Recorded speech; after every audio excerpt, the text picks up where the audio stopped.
That's right, baby. Just give me another chance. I can change. I can change, baby. Real Deal Media's Year in Review 2024. I am Dean Ryan. Yes, I am.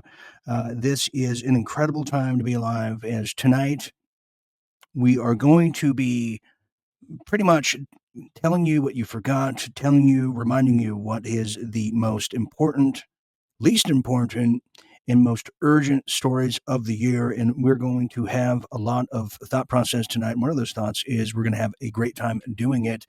We're going to be just doing a month to month, if you will, from January to present day of some of the stories that shaped out what is now known to be 2024. From the promises of no election to there's going to be a downturn in the election to the assassination attempts to the cultural icon takedowns to the foreign adversaries masquerading as friends. We're going to be covering it all here tonight as we're going to be grazing through it, plus getting your top picks for some of the most dastardly urgent stories and beyond here tonight. So you're not going to want to leave your seat just for 1 minute. Joining me here tonight are some of the familiars, some friends of the shows, some of our castmates. And one of those joining us here tonight is the one, the only, and incredible editor himself, John Bowne. John, welcome. Hey, Right. Glad to be here. Glad to be alive. Good to see you. And finally, last but not least, he needs no introduction, a man who has been keeping his eyes and ears to the ground since 1962. That's a long time. The one, the only, the legendary Jim Fetzer. Jim, there you have it. Hey, Happy New Year, John, Dean. Happy New Year, Jim. Let's hope 2025 is a better year for us all than 2024. Well, we're all supposed to die this year, next coming year. So, There you go. but I don't think the globalists got what they wanted. So we'll just start with that. Well, it's good to see both of you. We are all kind of recovering from the Christmas hangover, the holiday hangover at this time of year, and it gets very quiet in January. But we have a huge January coming. We're going to get to all that here tonight.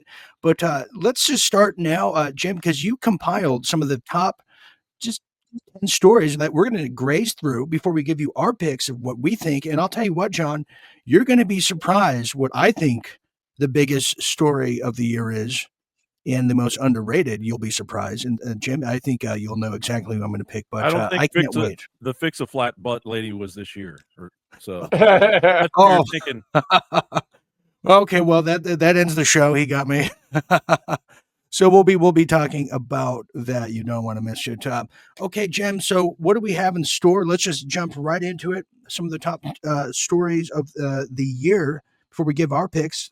Let's start with number 10. Yeah, that the imposter Biden made out nearly a full term. I mean, this is not the real Joe, who actually appears to have died in 2017. They began using actor impersonators in 2018. With regard to the present guy and the real guy, different shapes and sizes of skull, different signatures, different ways of interacting, presenting themselves. They even tried out a guy 4 inches taller in 2024, but he was called out. Look how straight he's walking. He doesn't even look like him. Look how tall he is above his wife.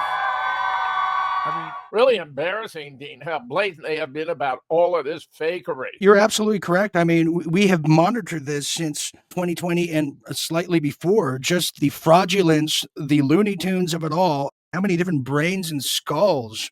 Look at that. What Joe Biden are we speaking to? I'm not sure who I was reporting on for all these years now. Towards the end of the year, they finally told us that he's as retarded as they come, and they admitted it. And we were all like, yeah. And they were like, yeah. Yeah, if you go back and look at the real Joe, from the past, he's very animated, very articulate, very expressive with his hands. Totally unlike the cadaverous guy that we see wandering around aimlessly, losing his way, not knowing what to say, even taking oops in public. Yeah, and he had part of his brain operated on and removed or something, but the other pictures, I don't know if you have them, are the masks and the ears and stuff that are very suspect, very strange. Oh, sure. I think he was probably eaten by a reptilian overlord, and they've just been putting on a Joe Biden suit ever since. just having a party I with think a reptilian that consumed that guy would barf him back up. him. That'd be Well, hard that one could to be get the out. case. And Jim, just to maybe just kind of a learner's course for many of those who are new out here who may not even know the references, what would be the purpose of and the objective of a fake Joe Biden, a masked bandit himself? Well, a granddaughter who admitted that he died in 2017 said the family disliked being involved in politics, so they found somebody to play the role and they kept going. And of course, the DNC wasn't going to admit the truth. They had an imposter and they ran with him. Yeah, you're doing great, Dean. We can go to the next. Here's where they use a fake statement for him withdrawing. That's not the right signature. If you went back to the one before, you see the signature's a real Joe on the left, completely different than the fake Joe. But the fake Joe signature, very different from the one on the statement withdrawing, which was a clear forgery. So he didn't actually withdraw. He was withdrawn. His handlers took him out of the race to install Kamala. Okay, and you have Jimmy Dore here. Yeah, that's Number 9.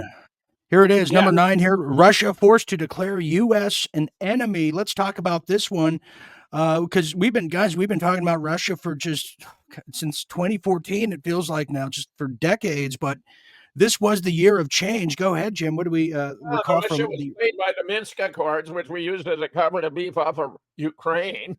The special military operation, which was only expected to last a few months, has become a prolonged war. Russia has been whipping Ukraine, but NATO won't relent. Its new weapons even do not seem to be impressing the West. Hypersonic, the Orensk with 6 pods, each with 6 warheads, 36 warheads from a single missile. We have nothing like it. We can't stop it, but we're acting as though it's of no concern. Very foolish. That's true. Russia declares U.S. an enemy state for the first time amid straining ties over the Ukraine. Who can forget that little tuffle, that little tryst? Russian Vladimir Putin's press secretary Peskov's remarks come after the American intelligence officer Scott Ritter. Well, there's a name. Scott Ritter really could. He's in the running, Jim, as far as I'm concerned, as person of the year. He's right up there. He could be right up there. He and Colonel McGregor have been the best commentators on wars wherever they're taking place.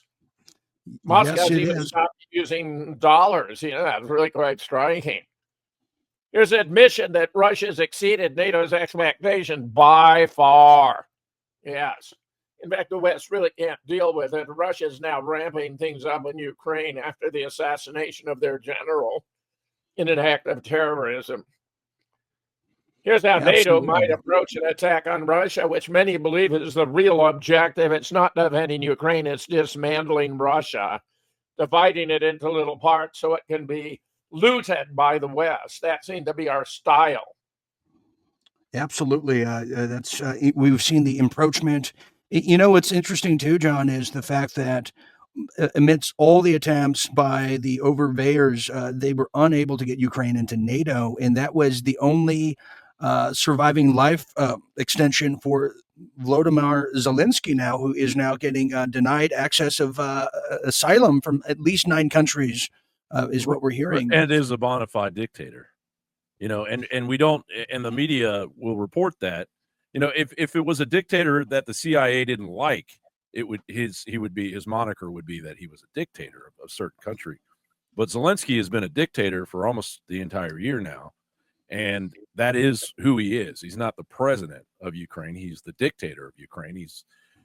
He forced religious sects out. He censored a bunch of political opposition, and he stopped the election. So he's officially a dictator of Ukraine, running a money laundering operation that is tied to the Biden family, clearly, and tied to the Pentagon, and tied to everybody else in D.C.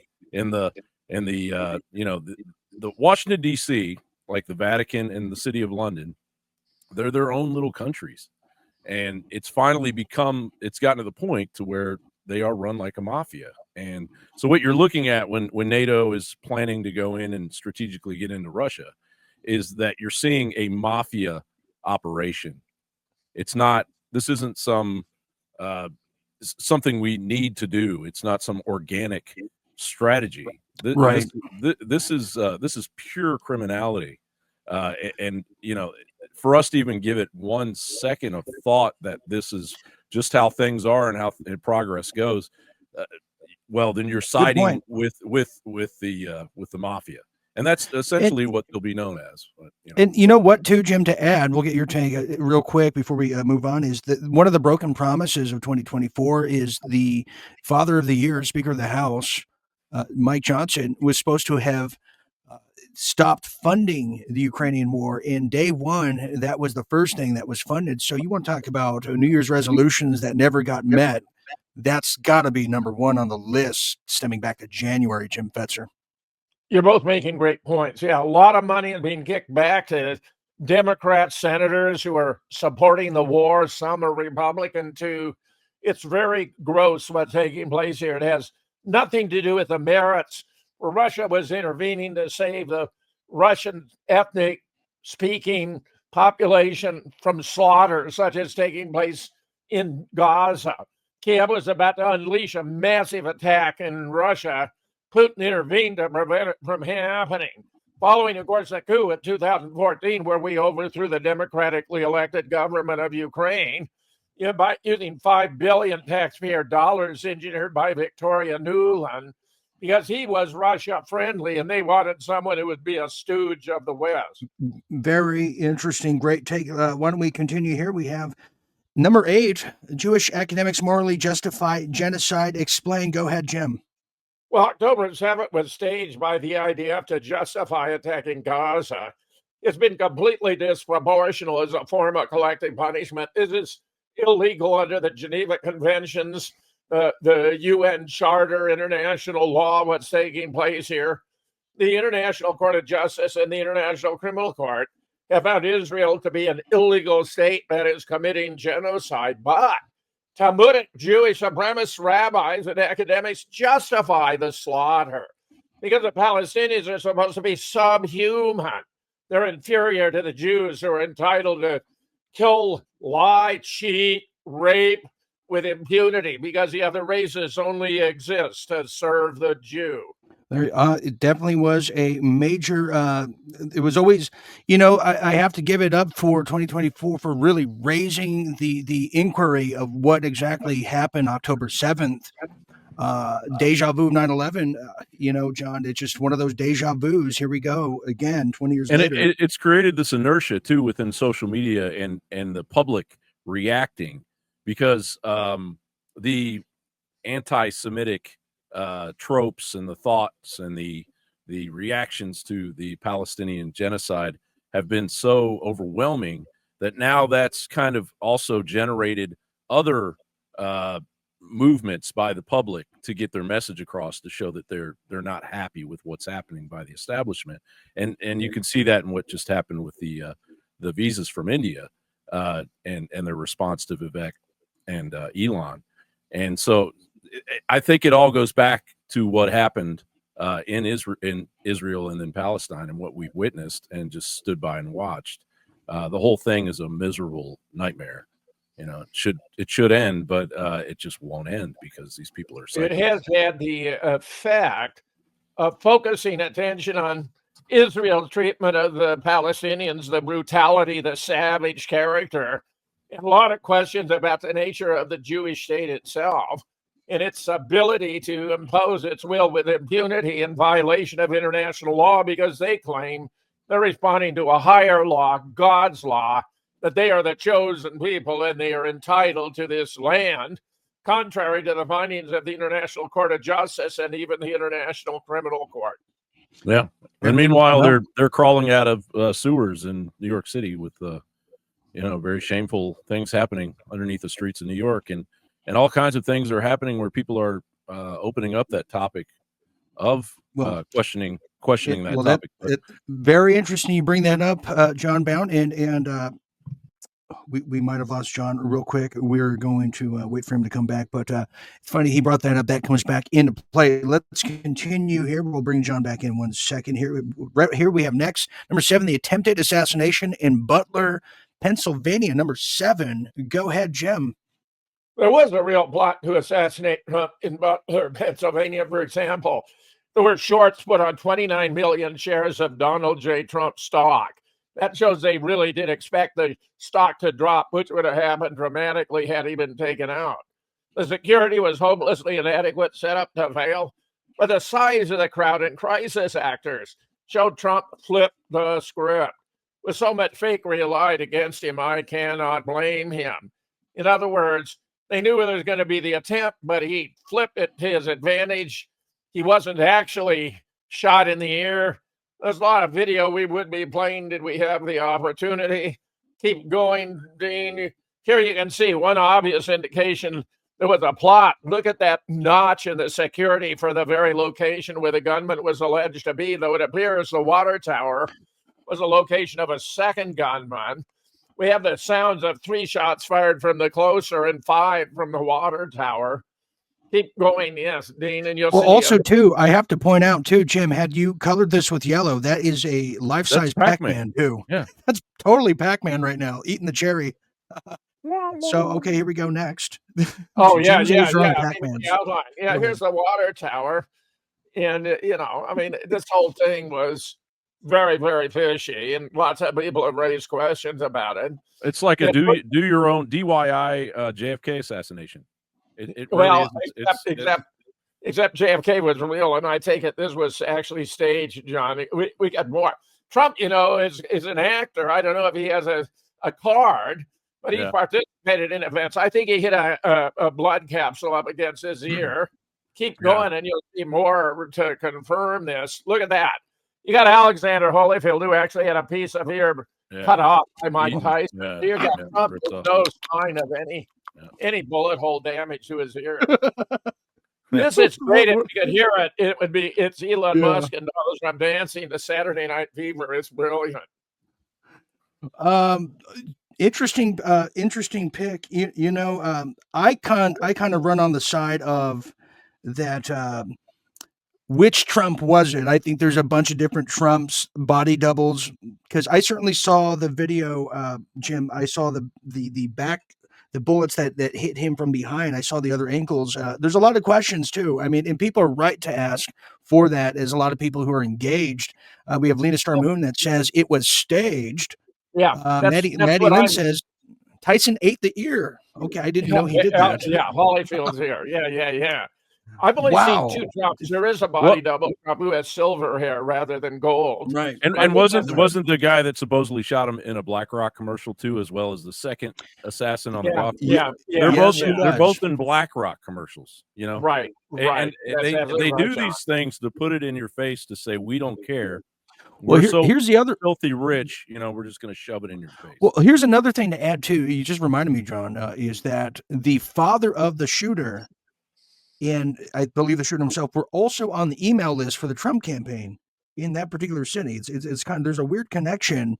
There was obvious fraudulence of the clown, remember, Jim, we called them the Laverne and Shirley bodyguards he had. They were just dancing around. Look at the size of the crowd is a tell. One of the most awesome sights I ever witnessed was Trump coming into Butler in the evening in a helicopter, and the hills were covered with tens of thousands. Had this been a legit, instead of just a couple hundred people there would have been thousands. And I think they controlled the size of the crowd because they were all crisis actors. And when they had a memorial for this guy who was supposed to be a fire chief, they didn't even spell his name right. I mean, I'm telling you, the sign this was staged and not terribly well done are ubiquitous. On the other hand, it had the effect of giving him a surge in popularity. And I think he had to rehearse that fight. I mean, it was just perfect shot to be taken, and it supercharged his campaign. We have Lena Star Moon saying that level of blood is not a wound to show. Interesting. Well, there's a lot of controversy, and that may come up again. Here we have the next one here. We have number 6, DEM's lawfare against Trump collapses the Dems. That is DEM as in Dems, or CCP light. Jim. Right. None of these cases appear grounded in either fact or law. Jack Smith doesn't even seem to have been properly appointed. That required a Senate confirmation given the level of independence he was granted by the Attorney General, but he was never confirmed. The prosecutors, like Benny Willis, have not been faring well. Their case is falling apart. Of course, she appointed a prosecutor her lover. They use all kinds of money for the case to go on cruises and the like. It's all been exposed. We do have a New York City judge who has yet to rule and may try funny business yet. Yeah, there's the lawfare. If anything, Jim, that seemed fake to me was all of these just court cases. They all appeared destined to fail. It looked like a casting director put a bunch of just loopy people together and tried to make a court case out of it. What was the best the Democrats could do? They were desperately trying to get a conviction. They thought if they could get a conviction at Trump, that he would lose the campaign. They did get a conviction over the E. Jean Carroll absurdity, the idea that he sexually assaulted a woman at a Bergdorf Goodwin when she couldn't even remember the year. Now think about it. If she couldn't remember the year, how could Trump give a defense an alibi? Who knows where he was when this was supposed to have taken place? It should never have been allowed to go to trial. It ought to have been dismissed outright. Well, this is a good point, John, because the lawfare is what seems to be getting put in place to prevent the inauguration. You heard Jamie Raskin, the guy with a piece of roadkill on his head, that weird looking guy, saying that they're going to use the January 6th plot to prevent the incoming president, Donald Trump. Do you think that's even possible at this point with the mandate from the country, John? Well, it's completely out of control. Fani Willis, we know that she visited the White House numerous times. So here was a woman who, she did the unthinkable. She slapped a RICO case on a former president of the U.S. like he was a two-bit gangster, caught running numbers in downtown Atlanta. And that either puts you in the history books or it gets you run out of town on a rail. And, hot damn, the whole thing twists sideways. And, like a rabid bat in a tornado, her personal life comes crashing into the whole thing because the Democrats, they can't seem to keep a tight grip on their immorality. That's the thing that always gets them in the end. And Biden is just the poster child for that. He's just walking around this perverted mummy, that's publicly grabbing children improperly. And, then the rest of the Democrats fall in line behind him. They're having gay sex in the Senate, in the chambers. Yeah. And that's fine. But, if some Republican has some kind of heterosexual slip, has a extramarital affair or, looks the wrong way at a woman, then they're evil, So I think the public is just, I think they can completely see it now. I think a lot of it was shock and awe. A lot of this lawfare was shock and awe. I think they shocked and awed us to the point to where we all woke the hell up. And I think 2024 was kind of the year of shock and awe. And they're out of bullets now. They're out of ammunition because we're not gonna let them load that gun back up. Nobody's gonna listen to that.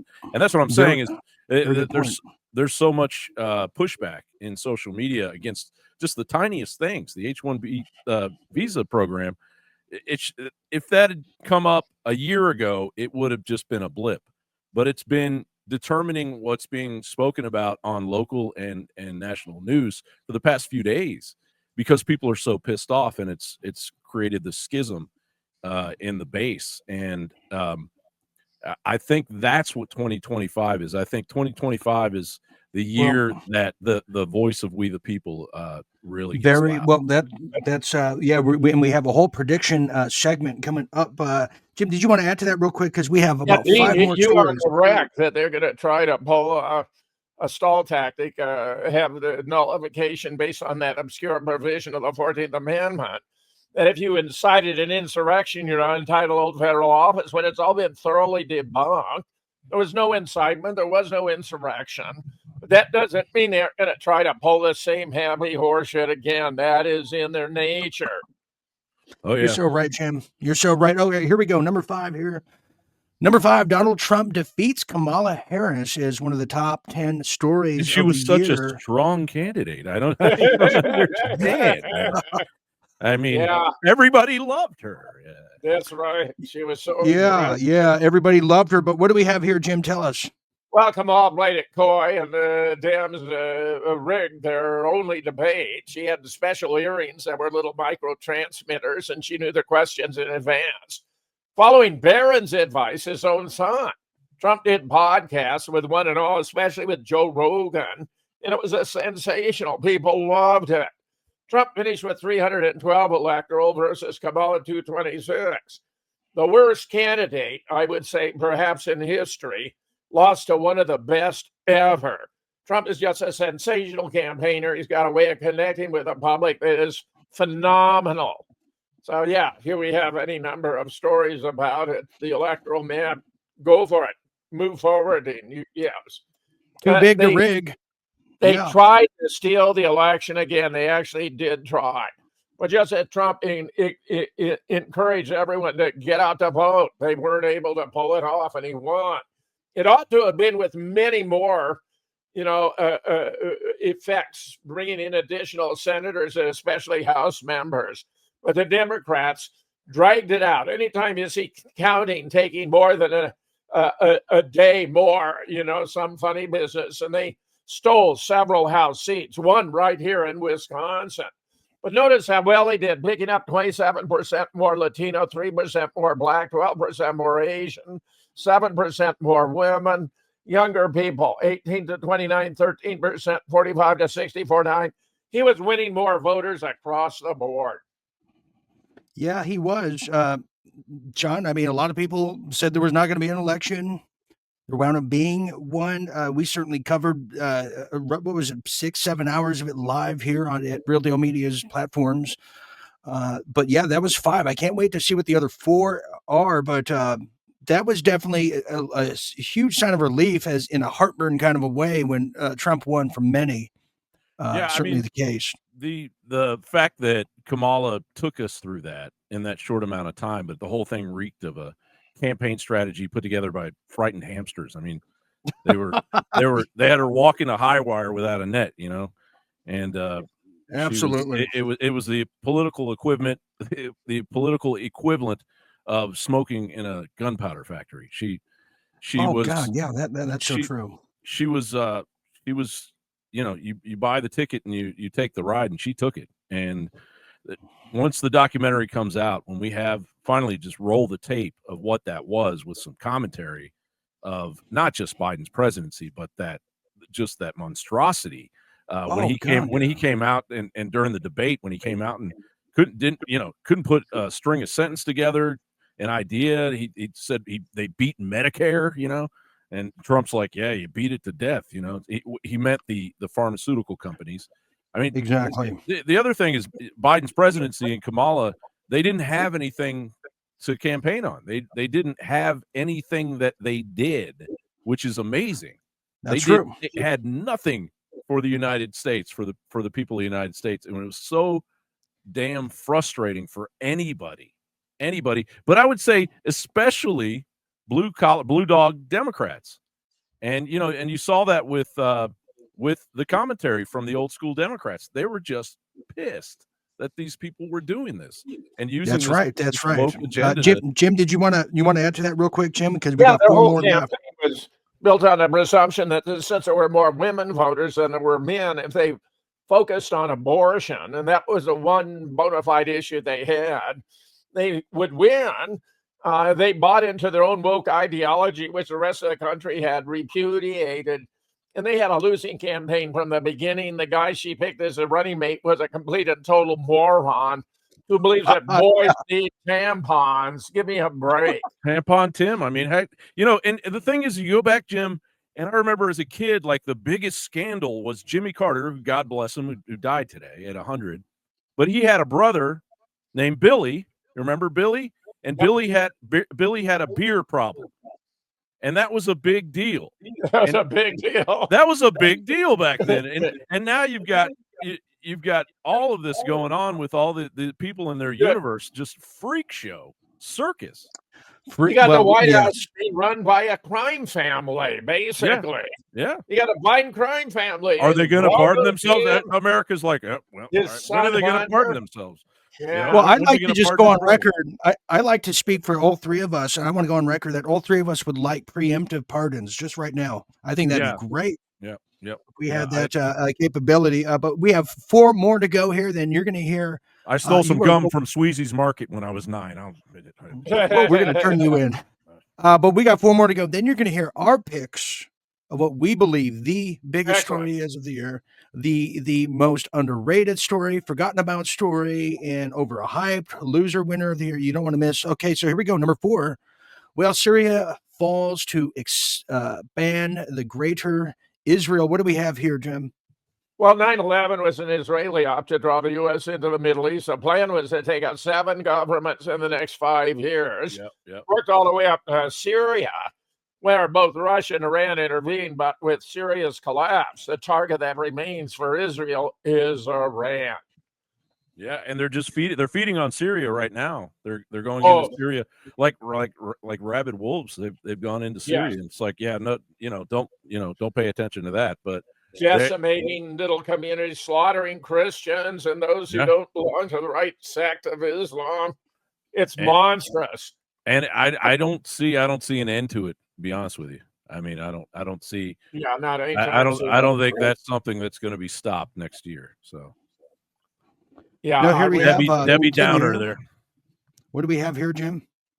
Oh, these are just reports about how the U.S. has been complicit here in supporting all these wars. The next one, I think, maybe the more important there. The fall of Syria this week was a culmination of the Israeli-U.S. campaign against Syria going back to 1996. With Netanyahu's arrival as prime minister, his ambition to transform the region through war, dating back almost 3 decades, and playing out in front of your own eyes. The long history of Israel's campaign to overthrow the Syrian government is not widely understood. Yet the documentary record is clear.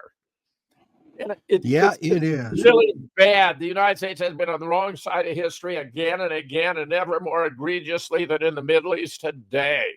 And Henry Kissinger, right before he died, he predicted in his last interview in Spectator magazine, he predicted that there would be 5 wars in the Middle East. And I mean, here we are.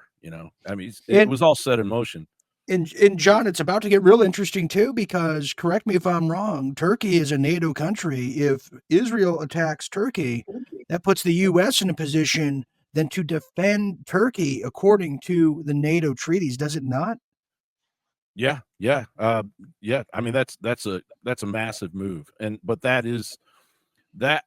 think those wars, I think that escalation is going to have to come. That will come to an end in 2025. So I think what we're seeing with Israel and Syria is kind of a last gasp piranha attack to get more ground before the law gets laid down again. Because I mean, Biden's administration, his whole legacy has been something of just a feeding frenzy of the elite. Well, feeding frenzy. Here we go. We have number 3 here of some of the top 10 stories of the year compiled by the Fetzer Institute of Science and Math. We have number 3. ICJ declares Israel illegal. The International Criminal Court over there in South Africa issues warrants. Definitely historical moment, Jim. The International Court of Justice, it was just magnificent. A barrister from the UK laid out the case against the legality of Israel occupying Palestine and found it to be non-existent. It was all fabricated. It was all sleight of hand and grossly illegal. The special military operation, now, there you have a mistake there about not having this, I got the wrong text on this one here. I'm telling you that ICC has issued warrants for Netanyahu and for Gallant. Here you go. Yes. ICJ declares Israeli occupation unlawful, calls for settlements to be evacuated for Palestinian reparations. There's a novelty, right? Let's see Israel pay the Palestinian reparations for their abuse of the Palestinian people, for stealing their land and slaughtering their people. This is really quite something.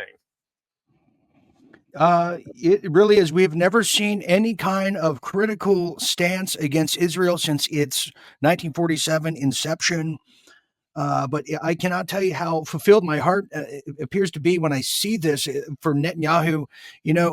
John, I've been covering Netanyahu for well over 10 years. I reported on over there with Patrick Henningsen many years ago that Netanyahu was, 21st Century Wire, Patrick. Yeah. But he was blackmailing Bill Clinton throughout the 90s with all the sex phone calls that he intercepted 96 onwards. So to skewer their greater Israel project, as Jim was articulating, John. Yeah. Netanyahu, there's that notorious video where he thinks he's off camera and he pretty much lays out the entire plan and of October 7th.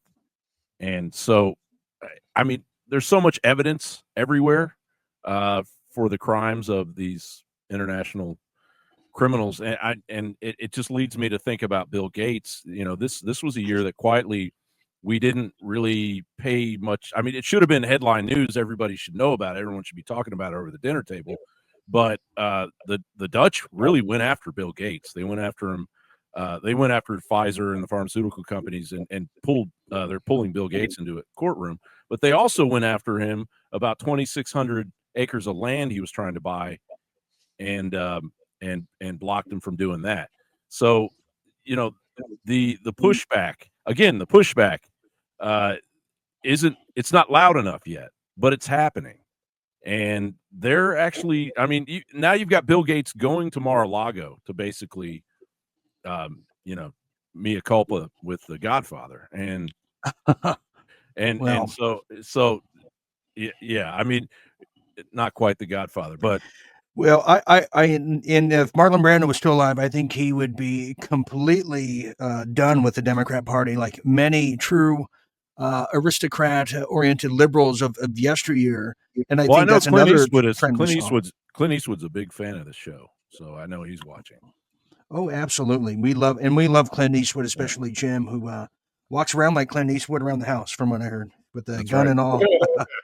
We just watched a fistful of dollars, a few dollars more, and the good, the bad, and the ugly here during the break. It's been great fun.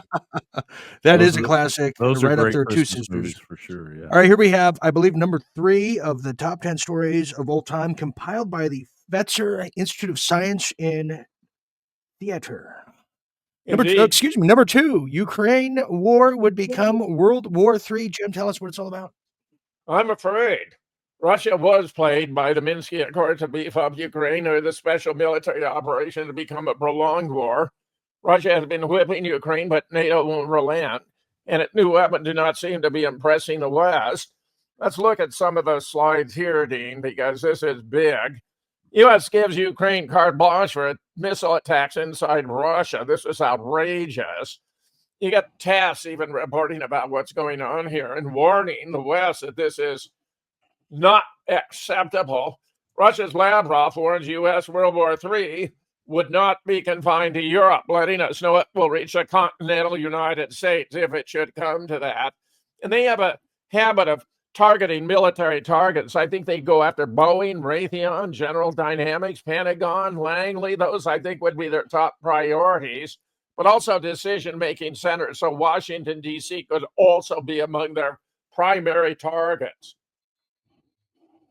Well, just continuing here, we have, Russia has said Western weaponry, including British tanks, U.S. rocket systems, have been used by Ukraine in Kursk. And this is a big one, too, because earlier on in the year, when we see the military minister over there, the UK military chief, early in 2024, saying, well, the UK has to really increase our wartime GDP, or dedicate rather the GDP of the UK to the Department of Defense over there in the UK, just in case there's World War III kinetic action going on. But as you know, Jim and John, there's never just in case. This is just to condition and pacify for what's coming around the corner here of the imperialism of today. So we saw that coming from a long shot, and we have one more to go. Do you want to add to that, John or Jim? I would just add that the Chinese have been allowed to basically plot out our entire military installations in the U.S., and they've continued to do it even after they shot down balloon, that last balloon. They've continued to do it, and they bought farmland all over our country.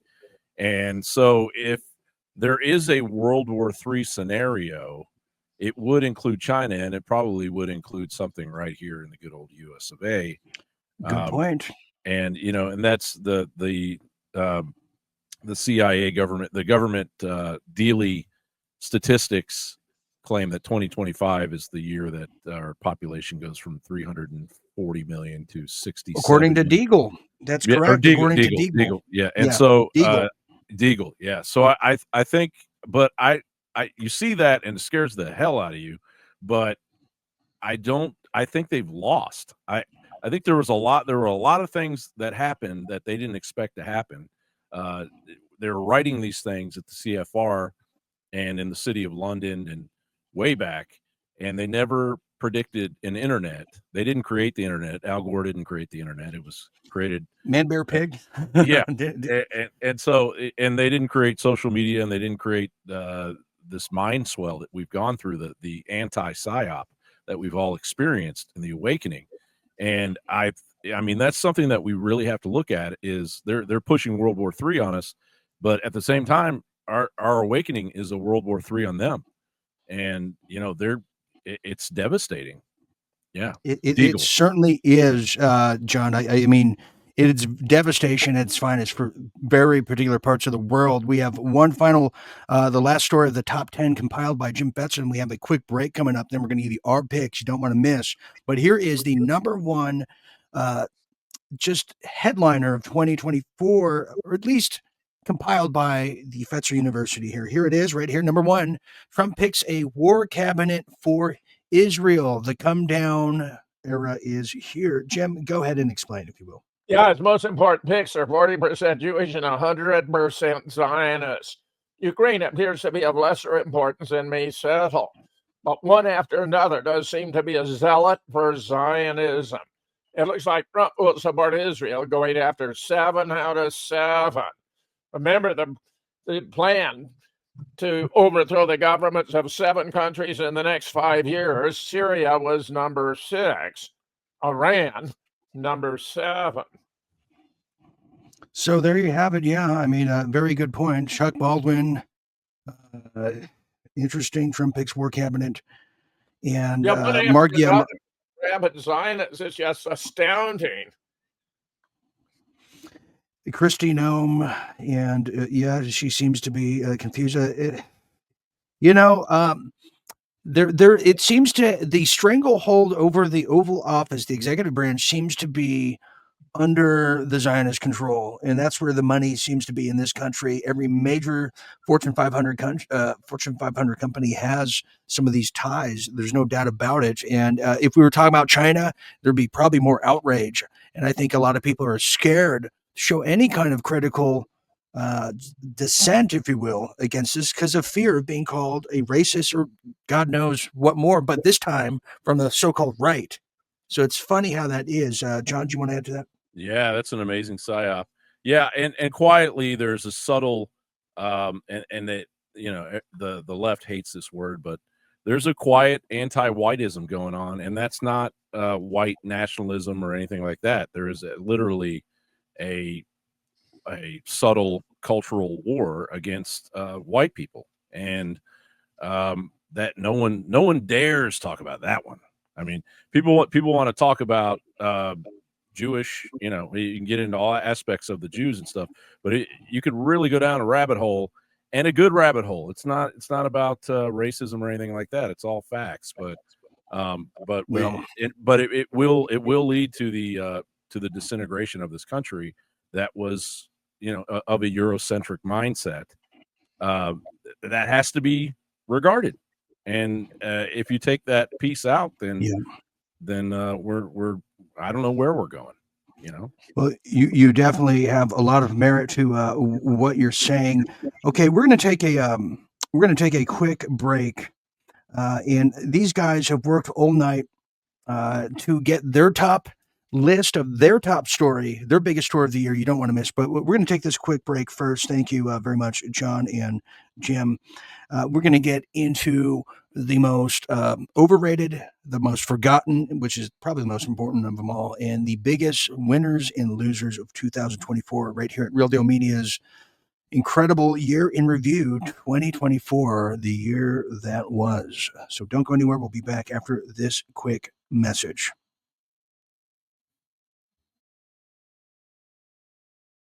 Jim, you want to change your vote? You can still do it at this time. No, I want to say we have a wonderful pizza place here called Sugar River Pizza, and they've got specialty pizzas that die for. I want to mention two in particular. One called ricotta, be kidding me, red sauce, pepperoni sausage, whipped herb, ricotta, and oregano, and kicking horse for a war. Red sauce, pepperoni, sausage, jalapenos, red onion, pepper jack. Those are two unbelievably good pizzas.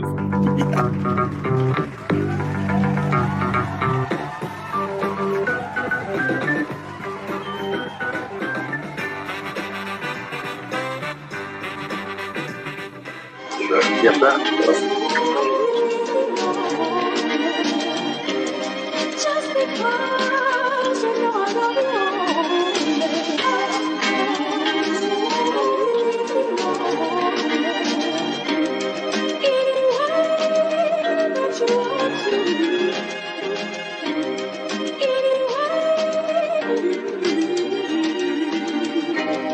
that I will be true.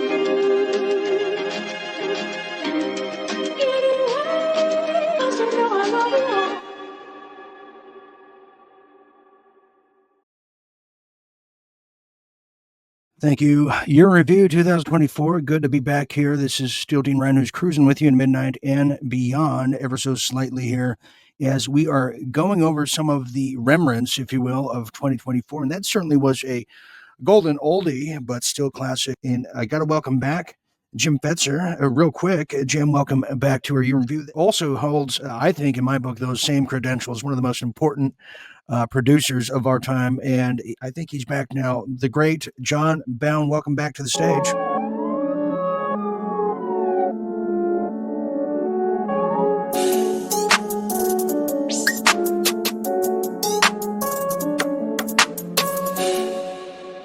Yo, what up, Dean? What up, Jim? What up, y'all? Oh, yo, love that. Yo, man, what's going on, my brother friend here? Welcome to Soul Train. I'm Don Cornelius. Okay, this is my favorite part of the evening, everybody. But John Bowne, tell us, what is the real deal story of the year? The real deal story of the year. The quiet death of cash. While everyone was transfixed by the three-ring circus of presidential politics, physical currency slipped further into obsolescence with the silent precision of a casino pickpocket.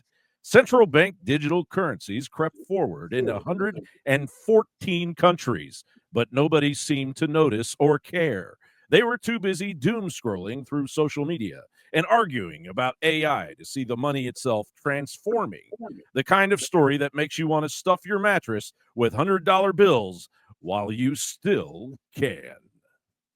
Wow, Maui biggest story of the year, John Bowne, his pick. What a pick that was. Let's get Jim Fetzer's pick before I share my pick of the year. Jim, tell us 2024's pick. Well, I think John made a wonderful, very subtle and discerning observation. That would be my candidate for the most underreported story of the year. I think he nailed it. But it has to be the travails, the challenges, the survival and the triumph of Donald J. Trump. He's not only Times Man of the Year, I dare say he's the man of the decade. No one has ever prevailed in American politics like this guy. Once it came down the escalator at Trump Tower, America has not been the same. I'll drink to that. Very good point. So I'm going to say I think it's fair to say the election has been the story of the year. I think it's almost, Jim, it's almost tied up there with the assassination, because either or, had the assassination gone through, it would have been just as gigantic of a game changer as the election. Yeah, I think just overall the campaign of Donald Trump, I think that I'd have to agree.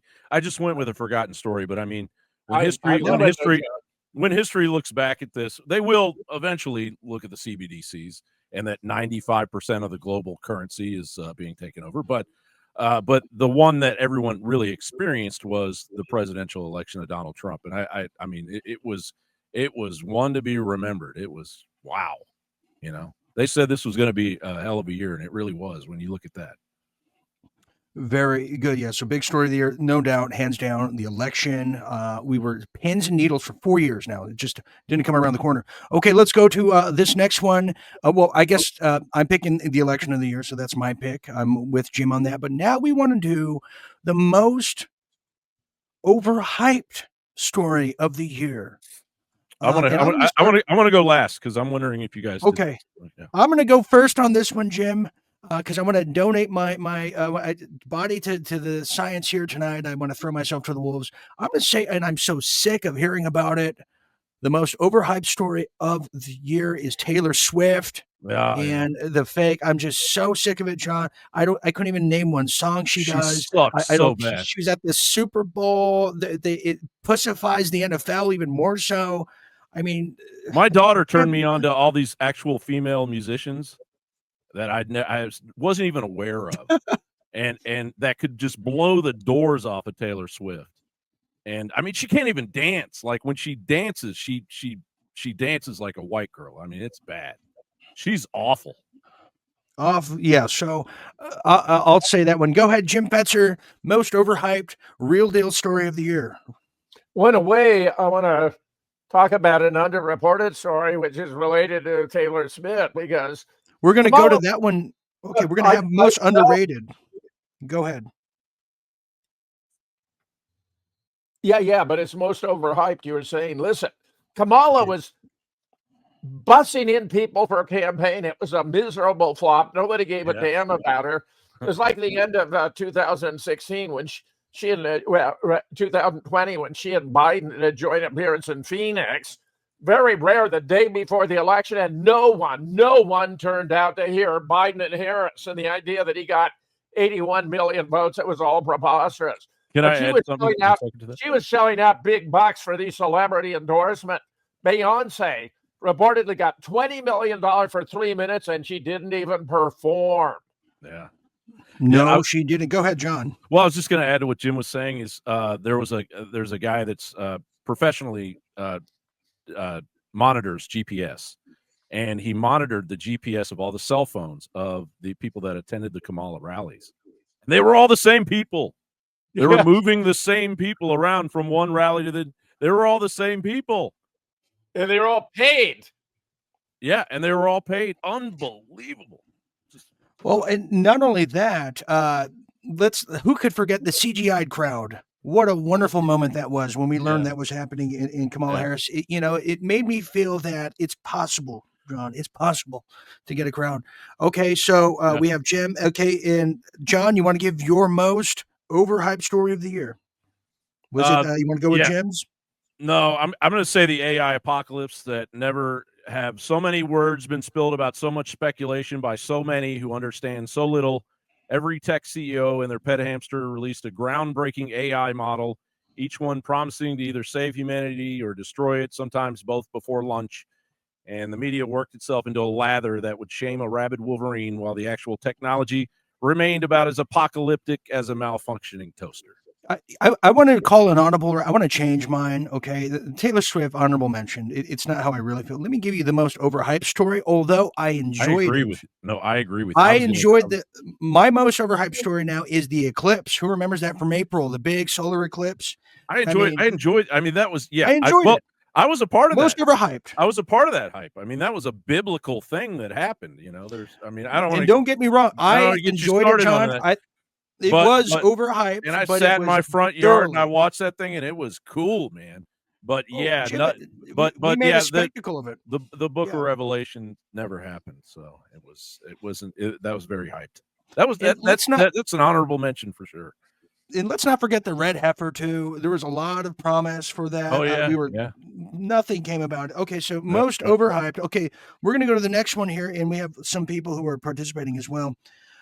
We have Mr. Watland, who says RFK Jr. brought Catholics and old dog Dems into the Trump camp. Yeah. Okay. We have Maddie Lynn who says, laugh out loud, the AI worked against them. Yes, and worked against the people we in that camp of Kamala. We have Rebel Mammoths and lefties believe the answer to everything is throw money at it in censorship. And finally, Maddie Lynn says, the eclipse took my breath away. And what a wonderful that song was. Take my breath away. Thank you for mentioning that, Maddie Lynn. It's not the last dance just yet. Okay, here we go. Final. We're almost at the final chapters, and we have Mike Adams coming up with a special message for 2025.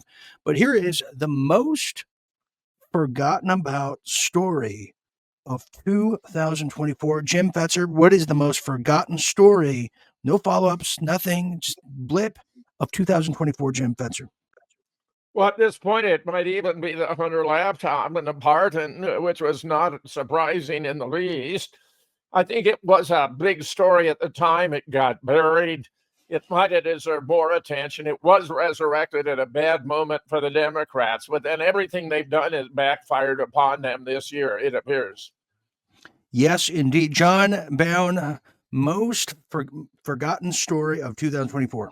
It was barely a blip, but it was huge. I mean, Biden and Kamala were discovered in the Lincoln bedroom with a crocodile with lingerie and a bunch of toys, and pictures were taken, videos were taken, and they went to a commercial break on CNN and it was over. Well, here is my pick for most forgotten story of 2024 that should have had an answer to it, and who can forget this one right here? Oh yeah, I mentioned that earlier. Oh yeah, the Chabad Lubovichers in Brooklyn. Good one.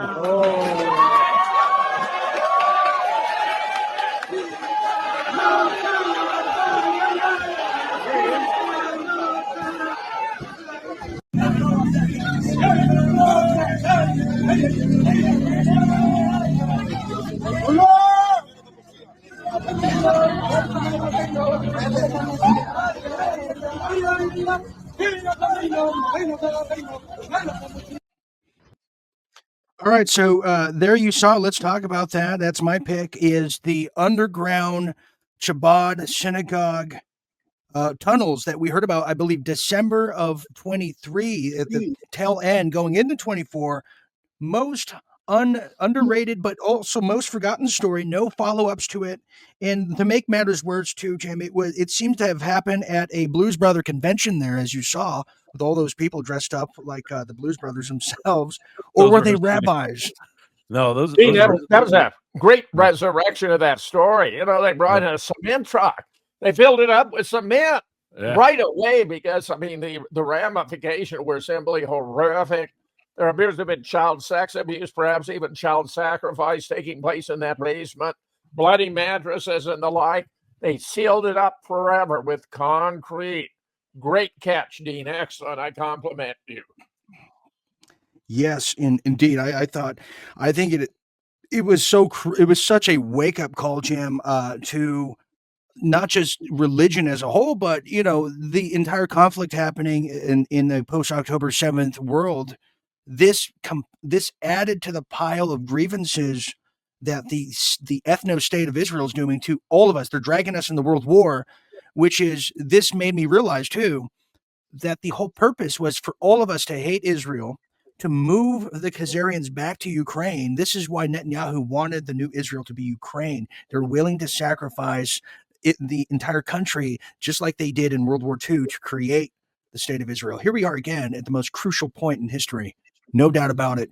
So that is my pick for the most forgotten story of 2024. Okay, now we're going to change lanes here. We're going to switch up gears, and we want to talk and get some of your comments, questions. But now we want to tell you about the biggest losers of the year. Yes, there's so many losers in this world, this country. But I'll go some last. of them made the headlines. No doubt about it. So the biggest loser of the year, let's start with Jim Fetzer. Kamala Harris, Tim Walz, and the Democrat Party went right down the flusher. There's no doubt about it. They're no more than sewage. They have no more respect than that. I don't think there's a future for this party whatsoever. We may have Republicans in office for the next 100 years if there's any justice in this life. John, losers of the year. Tell us. I have two. Okay. Yep. Okay. Mark by all means. Zuckerberg, he dumped $47 billion into metaverse, and it all just went away. $47 billion, and Elon bought X for $44 billion, and it's doing it's humming along just fine. But the real loser of the year was The Onion. You suck it, losers lost in court to InfoWars. We're still fighting the good fight into January, and who knows what the future holds, but you guys lost big time. You suck. That's a good point. We have people chiming in for their loser of the year. We have Remlin says the whore of a ban. Definitely Justin Trudeau and his entire cabinet is filled with losers, Jim. Yeah. Oh, yeah. I'm getting dysentery just thinking about it. I don't know how much further I can go. Very good point. We have a Rebel Mama who continues her escapades by saying, how about Elon's star witness being taken out?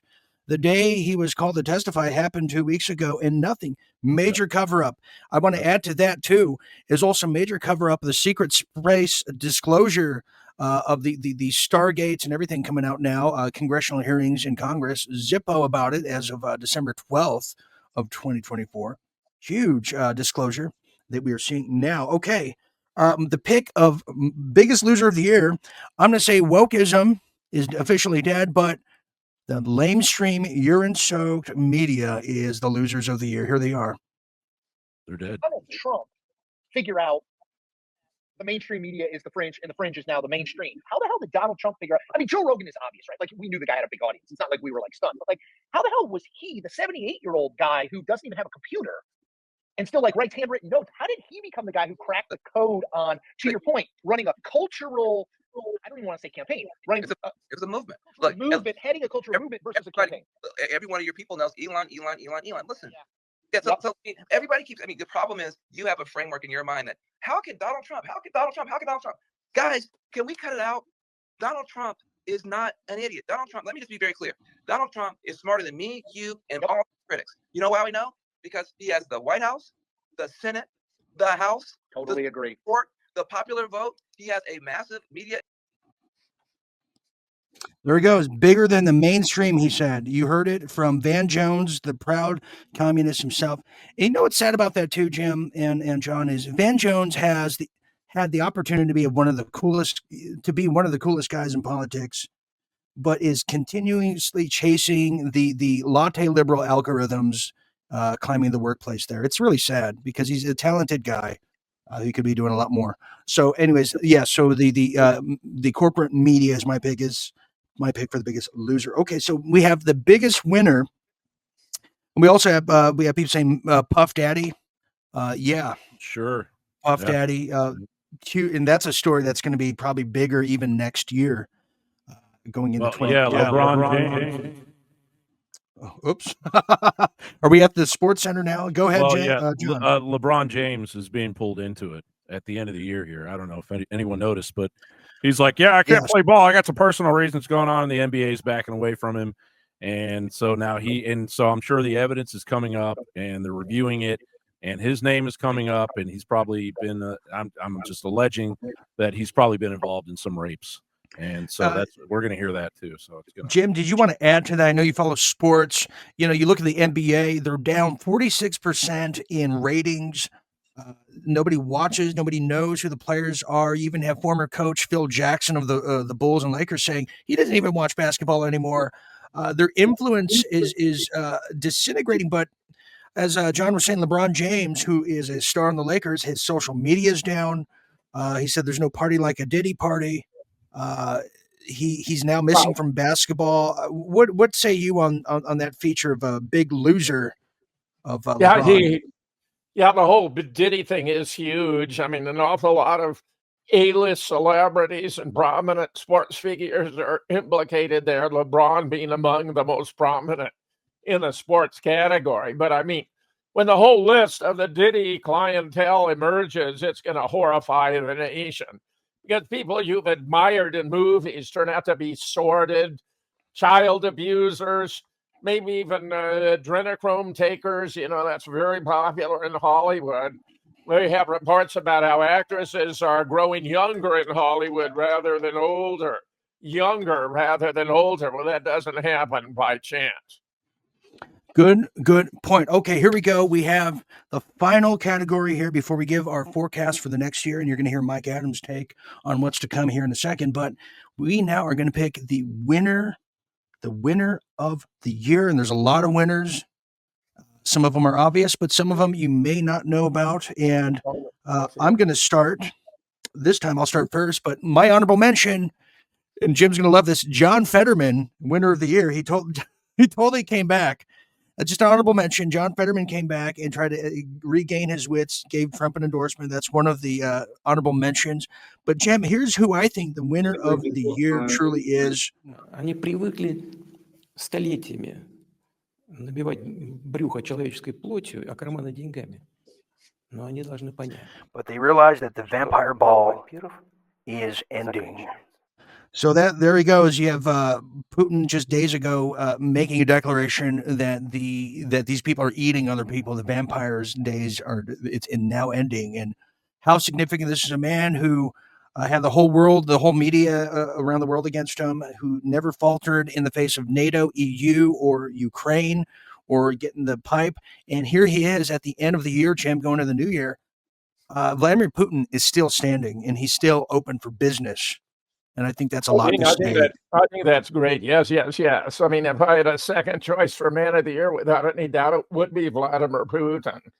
I admire the man immensely, though he's been tarnished by the loss of Syria, where I believe Russia was going to take a valiant stand to keep the Assad government in place. But it appears Assad was unwilling to reform his army. Russia recommended it, Iran recommended it, but he couldn't bring himself to do it. And alas, the consequences have been severe. Yes. So that is my pick. Let's go to John Bowne, your pick of Person of the Year for 2024. Tell us what your pick is. Alex Jones. Alex Jones. Right. Tell me about it. Oh, well, after what we went through, after what Alex has gone through, after what InfoWars went through, I experienced it on a personal level. And all I can say, and you can have your own opinion of InfoWars and Alex or whatever, but what we endured was something that made Providence sit right in the room with us. And it was an incredible experience to have experienced. And I think Alex is a lot stronger now as a result. He's definitely a lot more fit. He's taken life very seriously. And the fight isn't over yet, but the fact that we survived through Christmas, it's you take the little things for granted in life. But, I could be sitting here talking to you right now, right before New Year's, with no job. And yes, and nothing but complete disbelief in our country and Constitution and the First Amendment surviving. But it is surviving. So I'll say the real winner of the year was the First Amendment. In my book, the biggest winner, because absolutely it was David and Goliath, and we were up against George Soros and the federal government. And, I hear you on that one. I hear you on that one. They took everything we had too. Jim Fetzer, you are the Casey at bat here. Tell us who the winner of your winner for 2024 is. Jim Fetzer, tell us. Well, I've already anticipated, because without any doubt it was Donald Trump and Vladimir Putin. I agree 100%. They dominated the news justifiably, and they are going to be the principal determinants of the future and whether we survive as a nation. Let's hope Putin has shown such sense, good sense, such constraint, such compassion, but the NATO and the U.S. have been so aggressive. Biden authorizing the use of missiles to attack Russia inside the nation was one of the most reckless, foolhardy decisions made by any president in our nation's history, and may lead to its eventual annihilation. Sad to say. Okay, well, there you have it, folks. We're going to give you our forecast for 2025 coming up, but this is an important message of custom made for the Real Deal viewers all around the world. Is Mike Adams of Natural News and Brighteon gives his forecast and his take as the end of 2024 is here and the new one is to begin. Here it is. This is Mike Adams with a special report for The Real Deal with Dean Ryan. Just a year-end report. Actually, there's not much to say about 2024 compared to what's coming in 2025 and beyond. Now, of course, over the next 20 days or so here, there could be lots of false flags or attempts to try to disrupt the transition to power under Trump. But assuming we get to January 20th with Trump sworn in, I want to give you a glimpse of what's coming in 2025 and beyond. So this is really a picture of the next several years. Let's say 4 years. We are going to see almost certainly a breakup of the current United States of America into regional nation states, but that will follow the radical reforms or collapse or even controlled demolition of the dollar. So let me back up. We're very likely going to see the ending of the federal income tax. It's going to be a couple of years before that happens, but the budget, can never be solved. They can't tax their way out of debt. The spending is completely out of control. The only solution, which I have no doubt Trump has realized, and the people around him, like Elon Musk, have also come to realize that the only solution is a default on the debt and then a reset into a different system. This is why they're pushing Bitcoin right now, which is tied to Tether, and Tether buys U.S. Treasuries. This is kind of an interim float scheme to keep it going for a little bit longer until they get the new system ready. But you're going to see the current dollar fiat currency essentially abandoned. You're going to see the debt collapse, in essence. You're going to see the income tax completely ended, and you're going to see a new financial system rolled out, which will be digital in some way. And the real question is whether it's going to be a decentralized blockchain system like Bitcoin or a centralized controlled system like a CBDC under something like the Federal Reserve. I think the people are informed enough now they will reject a CBDC. And also, if you think internationally, the BRICS countries are looking at a decentralized, permissioned blockchain system for international settlements. And the key property of that is that no one country can counterfeit that currency. So as a result, it's going to be preferred by most of the countries that have been sanctioned by the U.S., which is almost every country in the world in one way or another. They're going to be leaving the dollar in droves. All right, so on top of that, because AI is emerging, and I've seen extraordinary things in AI over the last 90 days that have absolutely convinced me that AI is going to be able to take over at least half of white-collar jobs over the next 2 years, maybe 70%. And then within a few more years, at least half of the physical jobs because of the robotics training simulators that NVIDIA has put out, the digital Earth Twin, what they call it, the Omni World digital simulator of physics and robot code. That's going to result in very capable humanoid robots being pre-trained in the simulator. And they'll be able to emerge, or at least their code will emerge into this current physical world, and they will be able to take over all kinds of human jobs, from agriculture to warehouse jobs, e-commerce, as well as restocking grocery store shelves and eventually surgery and so on. The good news is you're a pill pot. I'm speaking. The good news is you're a pill pushing doctor. Your big pharma pill pushing doctor is going to be obsolete, because most medicine will be taken over by AI agents, and they will simply converse with the patient. And then, as Big Pharma will celebrate, these AI agents will be able to prescribe drugs. And so the doctors that used to get kickbacks from all of this, just basically being sort of fancy pharma vending machines, they're obsolete. And it'll be replaced by AI robots that can prescribe drugs. And you're gonna have all these humans trying to talk them into more painkillers. That ought to be interesting, like trying to argue with an AI robot. In any case, the humans, large numbers of humans, are about to become obsolete. And so as part of the financial reset, you're very likely going to see a universal basic income in the short term, a UBI, to give everybody money because of all the job displacement of at least half the population.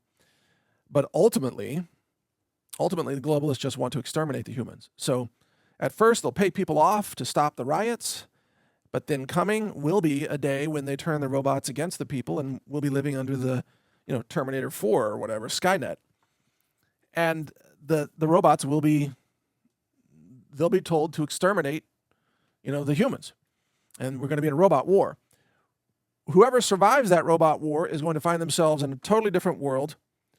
Real estate will be very inexpensive because there won't be as many people around. You're going to have a lot of advanced technology that's been kept under wraps that will be unleashed at that time, such as decentralized local fusion reactor energy systems, as well as, perhaps quantum finance systems and things like that. You're going to have free energy. You're going to have, anti-gravity tech, some of which is being reverse engineered, advanced materials engineering, and so on, that you're seeing with these orbs right now, so-called drones, but they're actually orbs. They appear to be government programs that are using reverse engineered advanced or exotic materials, probably transferred to humanity from crash sites or something like that. But this has been withheld from the population because the globalists right now, they don't want 8 billion people to learn how to live longer. They're trying to get rid of, at least 7 billion people. But after that, for whoever survives it, it's going to be a very different world. Probably by the end of 2025, I don't think we have the same country that we're living in right now. It'll be different, or it'll lose a state or gain a state, or something will break away, or who knows? It will probably be invaded by the Chinese-funded narco cartels through Arizona or something. But it's going to be a wild ride, so get ready and stay informed. You can check out my podcast and videos, of course, at Brighteon.com, as Dean Ryan also uses Brighteon. He's got a great channel there, Real Deal Media. And you can also catch my articles at naturalnews.com. So thanks for listening. Get ready for an interesting year. Welcome back. Okay, that was Mike's forecasting of 2025. Now let's get some of the guys here as we give you our final well wishes or ill wishes, depending who we ask. Let's have our incredible guest. Let's have John Bowne go first. I'll go second. We'll have Jim Fetzer close the night like a true closing hitter in baseball there. John Bowne, give us your 2025 forecast, will you? Well, yeah, I smacked around AI as being kind of the loser, most hyped of 2024. But of course, and obviously, AI is going to continue its quest to take over humanity. And I think 2024, you will see a lot of things being created by AI that you didn't see before, like just a myriad of things. But I think the main thing that's going to come into play is you're going to see a lot of fakes, a lot of AI fakes. We already saw just a few examples during the election with Tampon Tim. And I think that's going to be used until we can do something about it, which is nearly impossible at this point. And so I think you're going to see a lot of AI fakes as we head towards 2028 and we head towards a whole new the other thing about 2025 is as Trump begins his presidency, we look towards a future for an entirely new generation. I would say at least Generation X, the JD Vance, millennial generation, and Z comes into play because the old generation, this is the end, and Donald Trump ended it. He put the exclamation point on the end of dynasties Yes, from he that did. generation. So Definitely I think franchised. yeah. So I think that's what we're going to experience. Very good. I think the whole Project Bluebeam UFO drone thing is going to fall apart. I don't think know so. It'll probably disappear. And then we'll have other projections and like the Stargate hearings you're talking about, that'll become interesting. yeah. I think psychic phenomena is going to become a big new deal trend. and a new Yeah. trend in the future. I think people are going to start realizing the power that actually exists in their third eye. And I think our next generation, and maybe not next year, but I think gradually, I think psychic phenomena, us being empowered with it, will become more normalized as it was in ancient civilizations. So that's a good take, Jim. Why don't you go? I think you have a great 2025 forecast to go, and go ahead, Jim. I know I can see. Go ahead. I believe that there are already back channel communication between Vladimir Putin and Donald Trump to resolve what's going on in Ukraine. While initially he may have sided with Zelensky, I believe he will be realistic enough to realize that Ukraine has to surrender the fantasy of Russian withdrawal from the territories, reparations, or joining NATO. None of that is going to come to pass. I do expect a resolution there short of a world war. The situation in the Middle East, I'm afraid I'm not quite as optimistic. Trump appears to be all in with Netanyahu. Many of us have regarded Washington as Israeli-occupied territory. And if we have a real president causing the shot, his first name is Bibi, certainly not Joe. And I'm sorry to say there's a lot of indication that might continue under Trump. I'm afraid he's all too enthusiastic about even the genocide. He hasn't complained about the immorality of the violations of international law. He said they got to finish it quickly. Well, that's unfortunately not being on the right side of history. If, in fact, they go forward with an attack on Iran, all bets are off. Russia will not allow Iran to fall, nor will China. There will be a world war, and do not expect the West or the United States to come out on the winning side if either side could be described as winning a nuclear exchange. Well, there you have it. My final take on this, my forecasting for 2025, thank you, John and Jim, is I think we're going to see a unification in the United States, but also in the continent, North America. We're going to see unification between the West, a lot of the awakened, and we're going to see a rebranding of the United States of what it was meant to be following the 1950s, going into the Kennedy, what would have been the dynasty of the Kennedys. Innovation, and finally, the big one, I think, is the cure for cancer will be greater within reach than ever before. I have a very hopeful outlook on the rebirth. And like every birth, it's very delicate, it's very complicated, it's painful, but it's very needed as we're finally ridding the food poisons that have been within the American story for so long now, especially the 4 years that we've been doing this pandemic theatrical release. I see a very positive future. And to quote Roger Stone in the end, just when you think Trump's about to lose, he wins. And that's my forecast for 2025.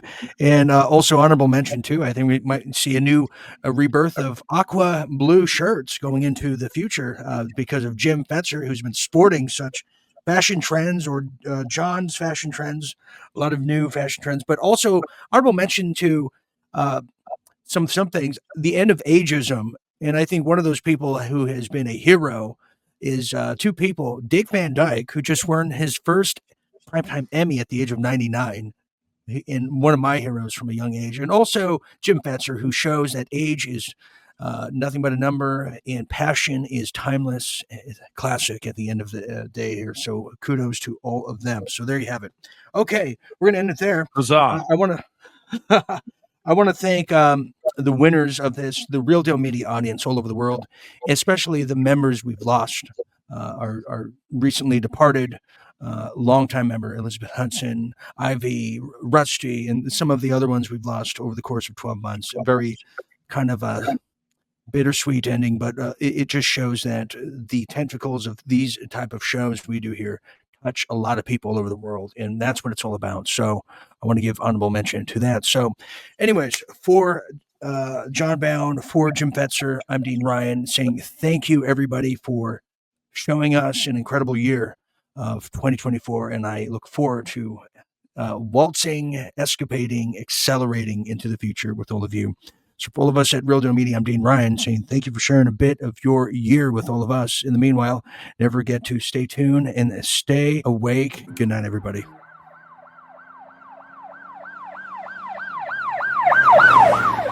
Matt calls you.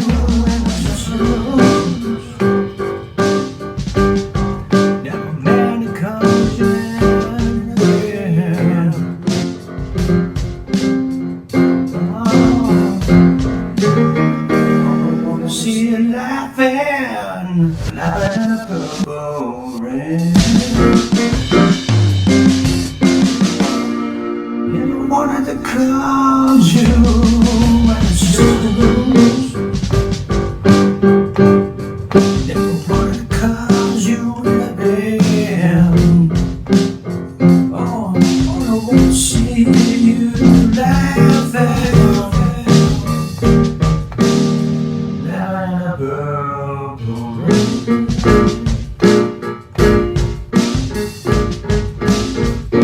Purple rain, purple rain.